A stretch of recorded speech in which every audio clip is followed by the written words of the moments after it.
สาธุสาธุสาธุสาธุสาธุสาธุนะโมตัสสะนะโมตัสสะภะคะวะโตภะคะวะโตอะระหะโตอะระหะโตสัมมาสัมพุทธัสสะสัมมาสัมพุทธัสสะนะโมตัสสะนะโมตัสสะภะคะวะโตภะคะวะโตอะระหะโตอะระหะโตสัมมาสัมพุทธัสสะสัมมาสัมพุทธัสสะนะโมตัสสะนะโมตัสสะภะคะวะโตภะคะวะโตอะระหะโตอะระหะโตสัมมาสัมพุทธัสสะสัมมาสัมพุทธัสสะสุทินังสุทินังตเมธานังตเมธานังทานังเมทานังเมปาริสุทธังปาริสุทธังอาสาวะขยาวะหังโหตุสุทินังสุทินังตเมธานังตเมธานังทานังเมทานังเมปาริสุทธังปาริสุทธังอาสาวะขยาวะหังโหตุสุทินังสุทินังตเมธานังตเมธานังทานังเมทานังเมปาริสุทธังปาริสุทธังอาสาวะขยาวะหังโหตุอนาคเตกะเลพวกข้าน้อยทั้งหลายยินดีให้ทานการถวายของขอจงให้สำเร็จสิ้นไปสิ้นอาสวะสิ้นกองกิเลสแห่งเครื่องรองสันดานในอนาคตอาการภายภาคเดินหน้าพ้นเถิดอายุเทติพวกข้าน้อยทั้งหลายขอให้อายุเป็นทานพลังเทติพวกข้าน้อยทั้งหลายขอให้พลาเป็นทานมารยาเทธาพิภาพิขังพิภาโพสนังภาวันตุเมอิมานิมายังพันเตบินดาปัตตานิมาตกปัตตานิสาปริวรานิอิมัสสมิงเทหาอัฏฐาปริคารานิ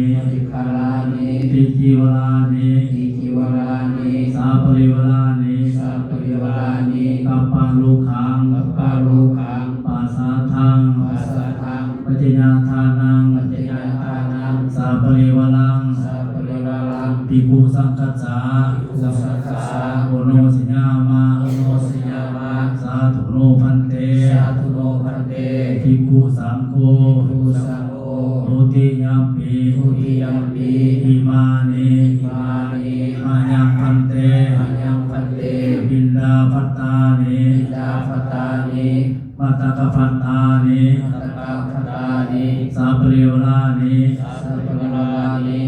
ปัสสมิงเทหาอัฏฐาปริคารานิติจิวรานิสาปริวรานิกัปปาลุขังปัสสาทังปัจจญาทานังสาปริวรังภิกขุสังฆัสสะโอโนสิญามะสาธุโนพันเตภิกขุสังโฆอาทิยัมปิ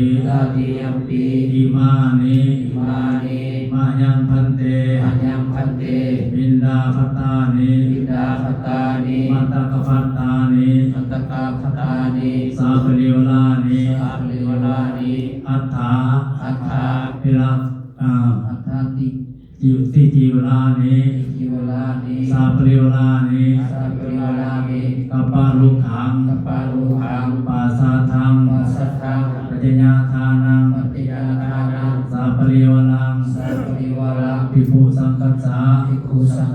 โอโนสิญามะสาธุโนพันเตภิกขุสังโฆ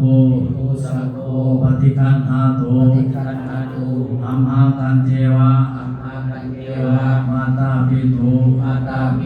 อา ธิคานันจาทิคานันจา ญาตานัง ญาตานัง อรตานันจา รัตนาจา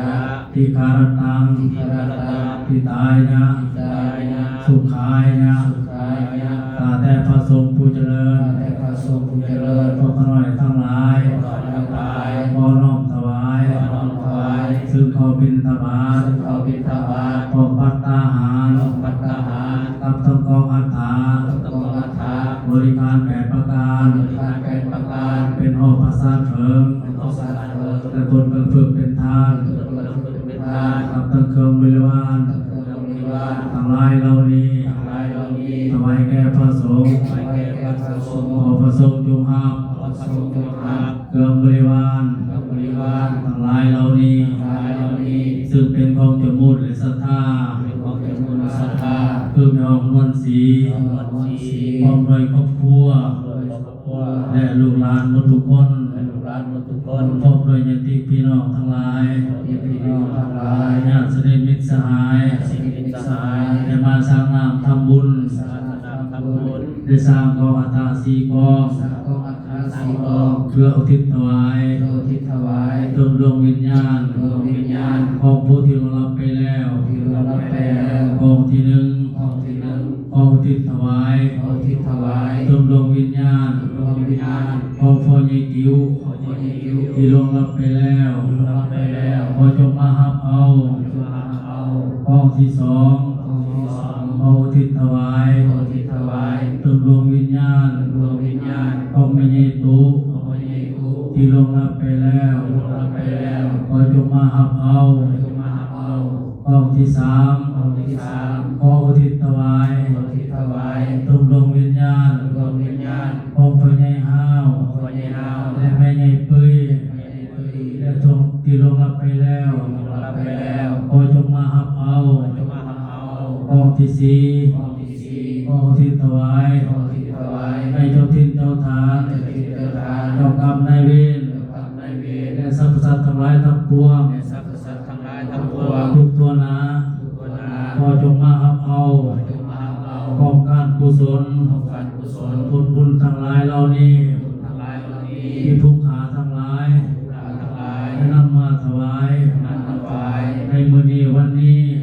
วันนี้ ขอจงไปหอดไปถึง จงไปหอดไปเติม ดวงวิญญาณ ดวงวิญญาณ ของพวกทาน ของพวกทาน ตาได้รับแล้ว ได้รับแล้ว ขอจงไปเกิดดีตรงสูง ขอจงไปเกิดดีทั้งสูง เช่นมนุษย์สมบัติ มนุษย์สมบัติ สวรรค์สมบัติ สวรรค์สมบัติ ปริพานสมบัติ ปฏิภาณสมบัติ ตาวัยยังทุกข์ทุกข์ ทางทุกข์ ขอให้พ้นจากทุกข์ ให้พ้นจากทุกข์ ให้มาสู่ความสุข ให้สู่ความสุข ตาได้สุขแล้ว อะไรสุขแล้ว ขอให้ได้สุขยิ่งขึ้นไป สุขยิ่งไป ตามต่อเท่า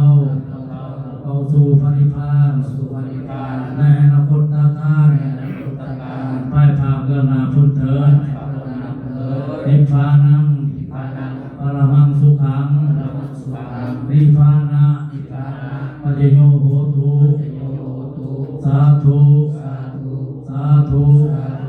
สาธุ สาธุ สาธุ อนุโมทา สาธุ สาธุ สาธุ อนุโมทามิ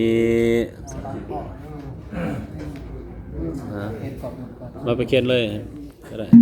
ให้เจ้าภาพมันมาล้มเจ้ามาให้ล้มมาไปเขียนเนี่ยบอจับก่อนตอนนั้นอย่าพาใช้จับฝ่ายก่อนที่จะไปเขียนแล้วจะค่อยกู้ แค่อ่านมันแรงเขาไม่ได้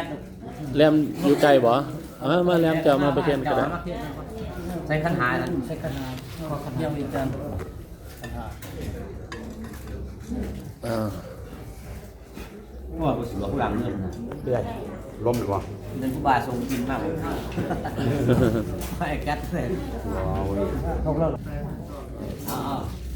เป็นไป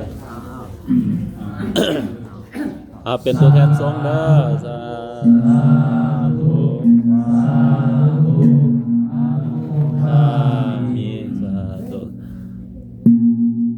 ให้ปวารณาได้ให้แซงสั่งจะกองเลยก็เอากับถวายกองบุญแต่ละวัด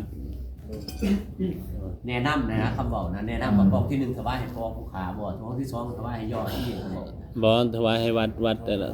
วัด นักข่าวโก้ เออ เขาก็คือสิเขาเก็บข้อมูลนะ วัดมันโก้มันโก้ซ้อม ก็ทำเจ้าเนี่ย เอาประหยัดนะ ว่า กองบุญเนาะสิถวายให้วัดบ้านโป่ง2ก้อนแล้วก็บ้านเฮาเซกองหนึงแล้วก็บ้านละข้าวกองหนึง เอาสาธุสาธุ